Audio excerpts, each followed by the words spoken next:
While my cousins were celebrating their millions at my grandfather's funeral, I stood there holding a crumpled envelope with a single plane ticket inside. Everyone laughed at me that day.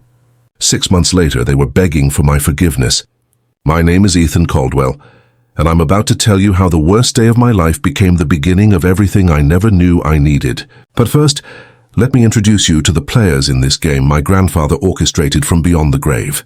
There was Brandon, my older cousin, standing there in his $5,000 Armani suit, already practicing his CEO speech for the company employees. Savannah, his sister, was barely hiding her excitement behind her designer sunglasses, probably planning which Instagram filter would best capture her new yacht. Their parents, Richard and Elaine, stood like vultures who'd finally found their feast, my uncle's hand already reaching for the papers the lawyer was holding. And then there was me, the high school history teacher who drove 3 hours in a Honda Civic that needed new brakes just to say goodbye to the only person in this family who ever really saw me. Grandfather Henry built an empire from nothing, turned a single fishing boat into Caldwell Shipping Industries, and everyone wanted their piece of his kingdom. Everyone except me. I just wanted 5 more minutes to play chess with the old man who taught me that the most powerful moves are the ones nobody sees coming. That funeral wasn't just about saying goodbye to Henry Caldwell. It was the day I learned that sometimes the smallest gift carries the biggest secret, and sometimes the people laughing at you are standing on ground that's about to crumble beneath their feet. My alarm went off at 5:30 a.m. every weekday, just like it had for the past 6 years since I started teaching at Lincoln High School in Detroit. The ceiling in my one-bedroom apartment had the same water stain I'd been staring at for 3 years, shaped like the state of Texas if you squinted hard enough. My neighbor's dog was already barking right on schedule, and I could hear Mrs. Chen starting her morning exercises through the paper-thin walls. This was my life, predictable, modest, and completely different from the world I'd grown up in. You see, being a Caldwell meant something in certain circles. It meant yacht clubs and private schools, summer houses and stock portfolios. But for me, it meant choosing between paying rent and fixing my car's transmission, because I'd walked away from all of that to teach teenagers about the Revolutionary War and the Great Depression. My father, Michael, understood that choice. He was the only one who ever did.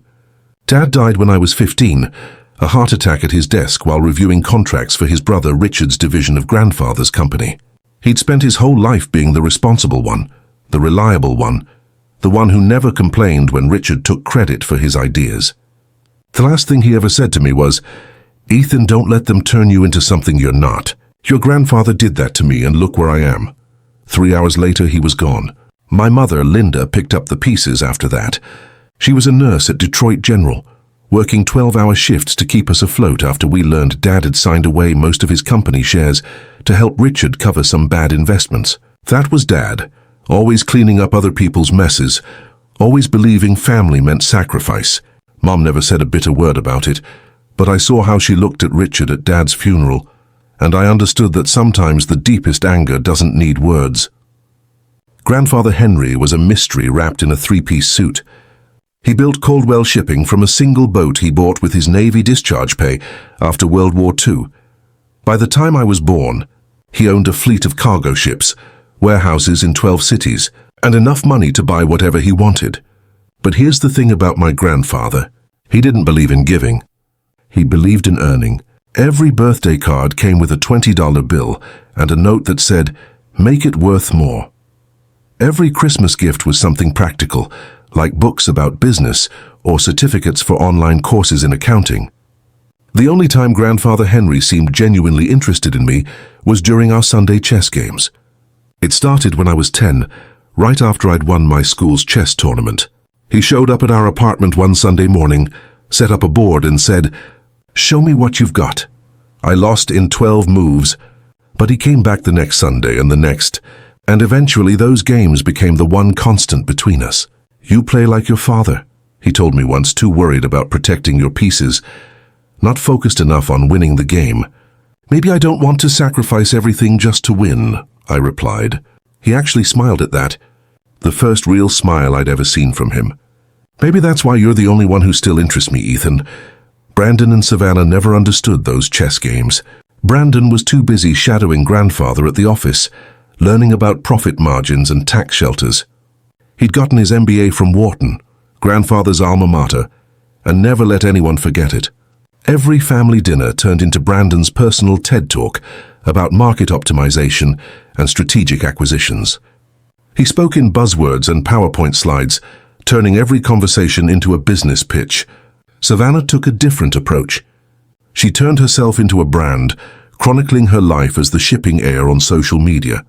200,000 followers watched her pose on various boats, in various designer outfits at various European ports. She called it building her platform, but really she was just spending grandfather's money while waiting for more.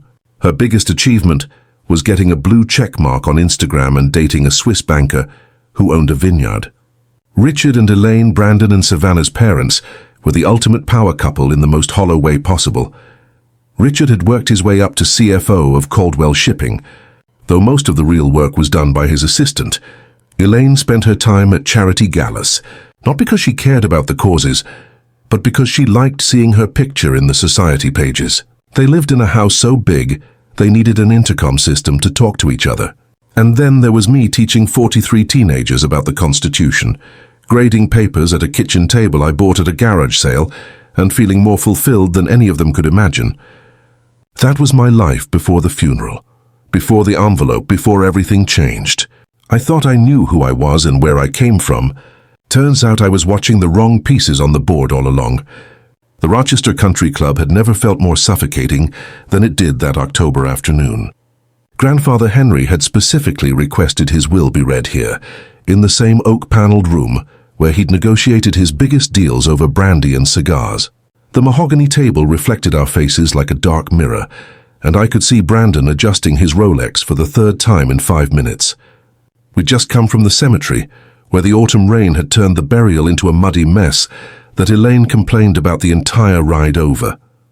"Before we begin, Mr. Harrison," the family attorney adjusted his wire-rimmed glasses and cleared his throat, "I want you all to know that Henry was very specific about these arrangements.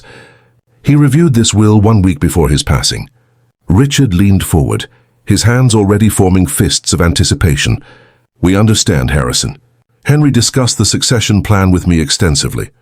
That was a lie, and everyone knew it. Grandfather never discussed business outside the office, and he certainly never promised anything to anyone. But Richard had been telling anyone who'd listened that he was taking over as CEO, that Brandon would be his right hand, and that the family legacy was secure. "Let's proceed then." Harrison opened the leather-bound folder. "To my eldest son, Richard Caldwell, and his wife, Elaine, I leave the estate in the Hamptons, and the investment portfolio contained an account ending in Fort 471. Elaine grabbed Richard's arm, her diamond bracelet catching the light. "The Hamptons house." "Oh, Richard?" He did remember how much we loved it there. "To my grandson, Brandon Caldwell," Harrison continued, "I leave Caldwell Shipping Industries and all its operational assets, with the condition that he maintains current employment levels for at least 1 year. Brandon stood up so fast his chair scraped against the floor. "I knew it, grandfather. I won't let you down." He was already pulling out his phone, probably to update his LinkedIn profile to CEO. "To my granddaughter, Savannah Caldwell, I leave the Manhattan penthouse on Central Park West and the yacht Serenity, currently moored in Newport." Savannah let out a squeal that could have shattered crystal. "The penthouse? Oh my God, do you know what that's worth? And the yacht. My followers are going to die." Mr. Harrison turned to me, and I saw something in his eyes that looked almost like pity. "And to my grandson, Ethan Caldwell, I leave this." He pulled out a small white envelope, worn at the corners, my name written across it in grandfather's shaky handwriting. The room went silent for exactly 2 seconds before Brandon started laughing. "Are you serious?" Brandon's voice cracked with amusement. "That's it, an envelope." I took it with steady hands, though my heart was pounding. The paper felt thin, insignificant. Inside was a single plane ticket. Rome one way, departing in 48 hours. "Let me guess." Brandon snatched the ticket from my hand before I could stop him. "A coach ticket." "Though this is rich. The teacher gets a vacation." Savannah was already recording on her phone. "This is actually hilarious, Ethan, your face right now. Don't worry, maybe he left you some frequent flyer miles too." Richard stood up, straightening his tie with the authority of someone who just won everything. Henry always said you lacked the killer instinct for business, Ethan. At least he gave you something nice. Rome is lovely this time of year. It's probably his way of saying goodbye, Elaine added, her voice dripping with fake sympathy. A little trip to help you process everything. How thoughtful. My mother, who'd been silent in the corner, finally spoke. Is that everything, Mr. Harrison? That concludes the distribution of assets, Harrison replied, closing the folder. There is a personal letter for Ethan to be opened only upon his arrival in Rome. A letter? Brandon was practically howling now. What's he going to say? Sorry you're poor. Enjoy the pizza. Brandon, enough, Richard said, though he was smiling. Ethan chose his path. He wanted to be a teacher, and Henry respected that enough to give him a parting gift. We should all be grateful for what we've received. I looked at the ticket again. October 15th, 300 p.m. Arrival Alitalia Flight 61. Why so specific? Why Rome? Grandfather had never mentioned Italy in all our years of chess games. He'd talked about Shanghai, London, Hamburg, but never Rome. Well, I stood up, sliding the ticket back into the envelope. I guess I better pack. You're actually going? Mallory looked genuinely surprised.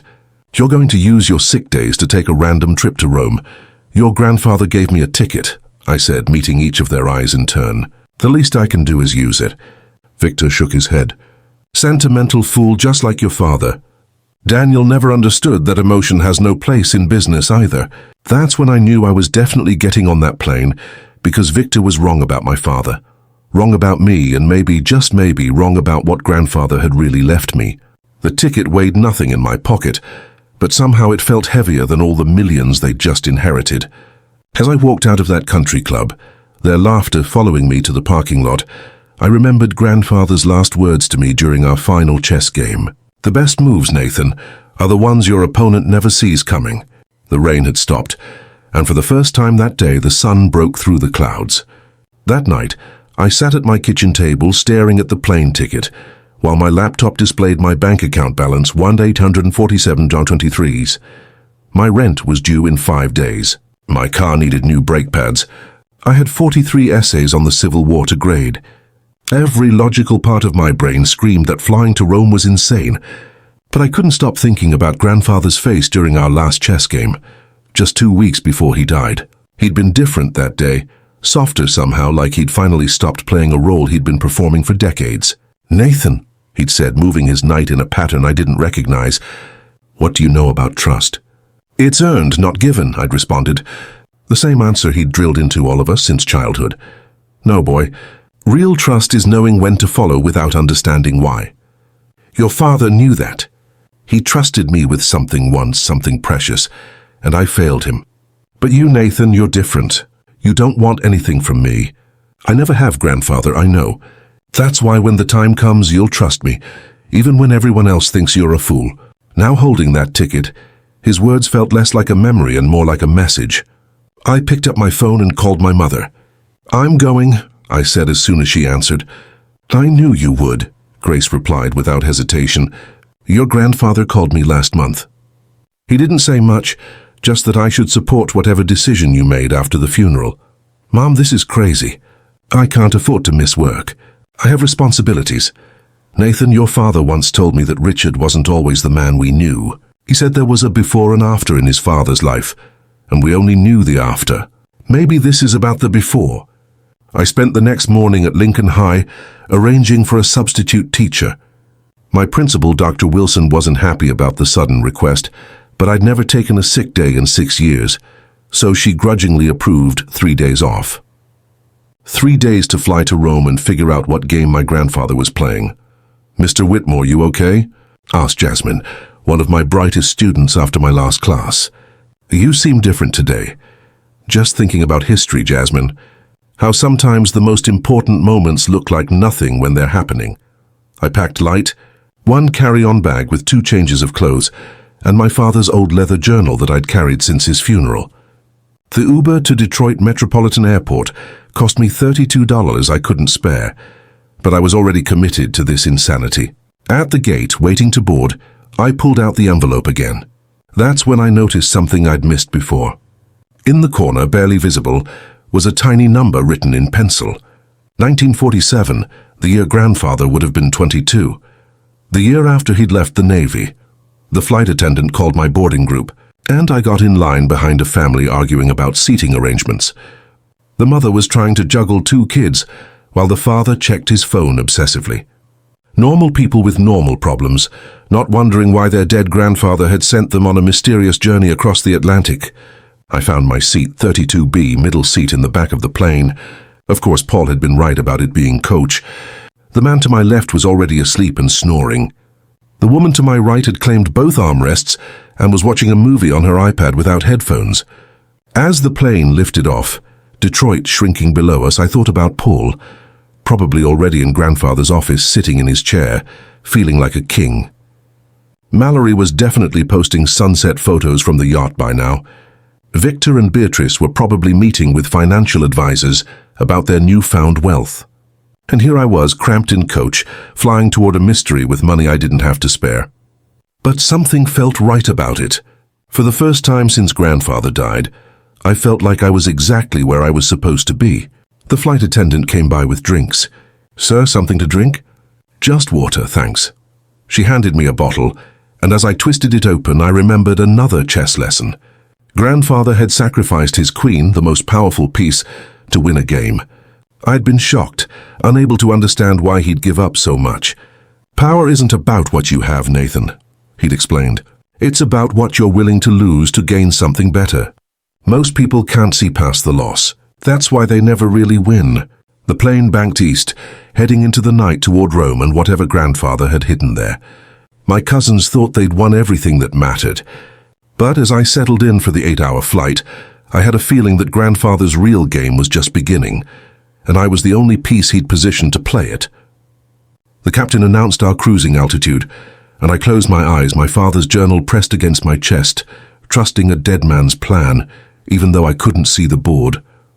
The wheels touched down at Rome's Fiumicino airport at exactly 3:07 p.m. local time. My legs were cramped, my back ached, and I'd barely slept during the 8-hour flight. The Italian announcements mixed with English as we taxied to the gate, and suddenly the reality hit me. I was in Rome with no hotel reservation, no plan, and no idea what I was supposed to do next. Immigration was a blur of stamps and questions. "Purpose of visit?" the officer asked in accented English. "I honestly don't know," I replied, too tired to lie. He looked at me strangely, but stamped my passport anyway. "Welcome to Italy." I followed the crowd toward baggage claim, even though I only had my carry-on. The arrivals hall was chaos, families reuniting, drivers holding signs for business people, tourists looking lost. I was about to head for the exit when I saw it, a professionally printed sign reading Nathan Whitmore, held by a man in an expensive black suit. My heart stopped. I approached cautiously. "I'm Nathan Whitmore." The driver's face lit up with relief. "Mr. Whitmore, finally, please come quickly." His English was heavily accented but clear. "Who sent you?" "Your grandfather arranged everything months ago." "My name is Lorenzo. Please, we have a long drive." He took my bag before I could protest and led me outside to a black Mercedes sedan that probably cost more than I made in 2 years. The October air was warm, nothing like Detroit's autumn chill. Lorenzo opened the rear door for me, and I slid onto leather seats that felt like clouds. "Where are we going?" I asked as he pulled away from the curb. "Monterey Estate, 1 hour north in the Sabine Hills." "I don't understand. My grandfather never mentioned any estate in Italy." Lorenzo met my eyes in the rearview mirror. "Mr. Richard, he owned the estate for 45 years. He visited every September first week, always alone. 45 years. That would mean since 1980 when I was 12 years old." The math didn't make sense. Nothing made sense. We left Rome's sprawl behind, climbing into hills covered with olive groves and vineyards. The landscape was almost painfully beautiful, like something from a movie about finding yourself in Italy. Lorenzo drove with Italian confidence, taking curves at speeds that made me grip the door handle. "How did you know my grandfather?" I asked. "My father was his driver first. When Papa died, I take over. 20 years now. I drive Mr. Henry when he come 20 years of September visits that none of us knew about." What else had grandfather hidden? The road became narrower, winding through a small village where old men sat outside a cafe watching us pass. Then Lorenzo turned onto a private road lined with cypress trees. At the end, Electronic gates opened automatically, revealing a villa that took my breath away. 3 stories of honey-cold stone, terraces overlooking endless vineyards, gardens that looked like they belonged in a Renaissance painting. Lorenzo parked in front of massive wooden doors that had to be centuries old. Before I could process what I was seeing, the doors opened and an elderly woman emerged. She was elegant in a way that had nothing to do with money and everything to do with grace. Her silver hair pulled back in a simple bun, her eyes the same steel grey as grandfather's. She walked toward me slowly, tears streaming down her face, and I knew before Lorenzo said the words that changed everything. "Nathan," Lorenzo said softly, "meet your grandmother, Sophia Caldwell." The world tilted. I actually reached for the car to steady myself. "That's impossible. My grandmother died before I was born." Sophia reached me then, her hands taking mine, her grip surprisingly strong. "Your American grandmother did die, Linda, but I am very much alive." Her accent was musical, her English perfect but formal. She studied my face like she was memorizing it. "You have his eyes," she whispered, "but your father's gentle spirit. Come inside, Nathan. There's so much to tell you." The villa's interior was understated elegance, nothing like the gaudy mansion Richard and Elaine owned. Sophia led me to a sitting room, where the walls were covered with photographs. I saw my grandfather, young and laughing, standing in front of a small church, a wedding photo. Grandfather and Sophia, both barely in their 20s, radiantly happy. "We married in 1947, Sophia said, watching me process everything. Henry had come to Italy with the Navy, stayed after the war to help with reconstruction. We met at a dance in Rome. He was so handsome, so full of dreams. We started with nothing, just a few acres of vines his friend sold us for almost nothing." She poured 2 glasses of wine from a crystal decanter. "This is from our vineyard. Heredità, we call it inheritance." The wine was extraordinary, complex and rich. "I don't understand." "Grandfather had a whole life here. More than a life, Caro. He had a family, me, our son, Augusto, the grandchildren he never met because he chose America instead. He left you. The Korean War started. Henry felt duty calling. He was supposed to be gone 6 months. Her voice carried no bitterness, just sadness. But he met your American grandmother while on leave. She was pregnant with Richard. An honorable man would have divorced me, but Henry couldn't bear to give up either life, so he kept both separate, secret. My hands were shaking. He lived a complete lie. No, Nathan, he lived 2 truths. He loved us both in different ways. The vineyard grew, became successful. He sent money, visited every year, but he couldn't choose until now. She walked to an antique desk and pulled out a thick folder.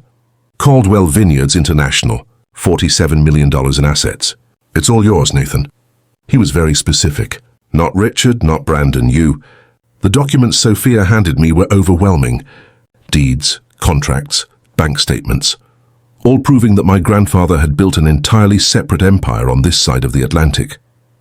But what hit me hardest was the video she played on an old laptop recorded just 1 month before grandfather died.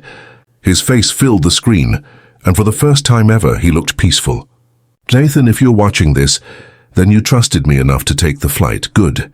You always were the only one who understood that some things matter more than money. Your cousins got what they always wanted from me, the appearance of success. But appearances can be deceiving. Caldwell Shipping has been hemorrhaging money for 3 years. I've hidden it in the books, but Brandon's about to inherit a disaster. The penthouse has 3 mortgages. The yacht is leased. The Hampton estate. The bank owns 70% of it. I gave them exactly what they showed me. They valued hollow prizes that look golden from the outside." He leaned closer to the camera. "But you, Nathan, you visited me every Sunday just to play chess. Never asked for anything. Never angled for position. You chose teaching over money because you wanted purpose. So I'm giving you what you never asked for. Truth, family, and yes, wealth that's actually real. The vineyard produces 2 million bottles a year. The villa has been in Sophia's family for 300 years. Your uncle Augusto has been running operations, waiting to meet you. Your cousins Marco and Elena are good people, raised right. Nothing like Brandon and Savannah. This is your real inheritance. A family that values work, land that produces something real, and a legacy built on truth, not lies." He paused, that familiar sharp look returning to his eyes. "Oh, and Nathan, your next move is yours to make, but here's my advice. Brandon's going to call within a month, begging for help. Be kinder to him than he was to you. That's what makes you better. Checkmate, my boy. The screen went dark. Sophia squeezed my shoulder gently. He talked about you constantly, she said. Every visit. Stories about his grandson. The teacher who chose meaning over money. I spent 3 weeks in Italy, learning everything. Uncle Augusto looked so much like my father. It made my chest tight. He ran the vineyard operations with quiet efficiency, never bitter about being the hidden son.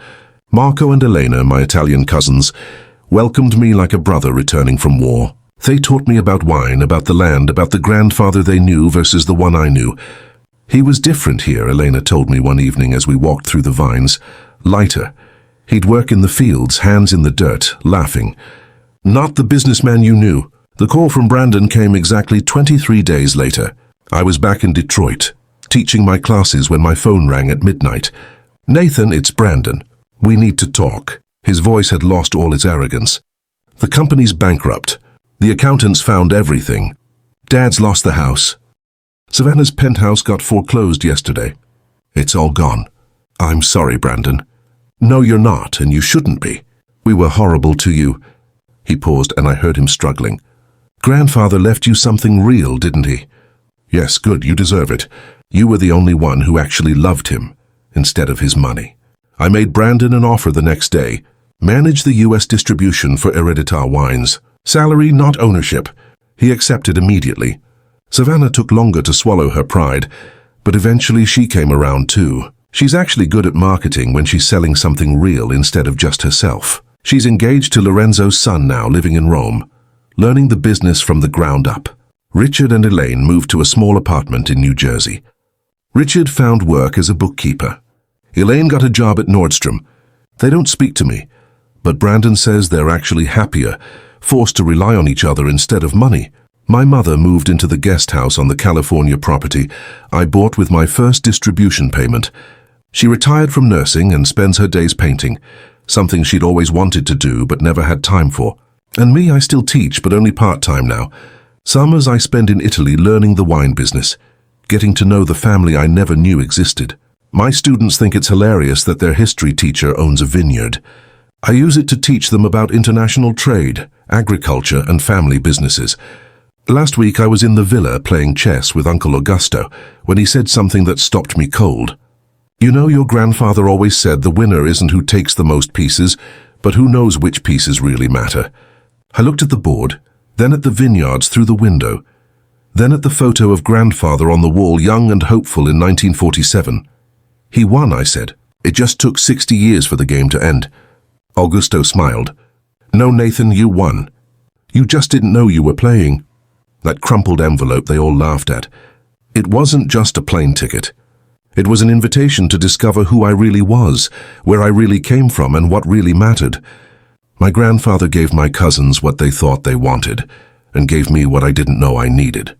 The last bottle of wine grandfather personally produced sits in my apartment in Detroit unopened. The label says Heredità 2024, and underneath in his handwriting for Nathan, who understood that the best inheritance isn't what you're given, but what you're trusted to continue.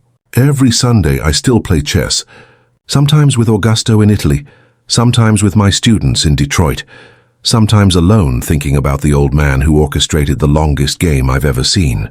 He taught me that real wealth isn't measured in dollars, but in truth, family, and the courage to trust when nothing makes sense. Turns out the board everyone else was watching. That was just the distraction.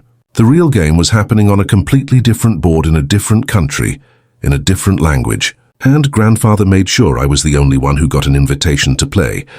If you enjoyed this story, please give it a like and share it with someone who needs to remember that sometimes the smallest gifts carry the biggest surprises. Drop a comment below about a time when something seemingly insignificant changed your life. And don't forget to subscribe to the channel for more stories about families, secrets, and the unexpected ways life reveals who we really are.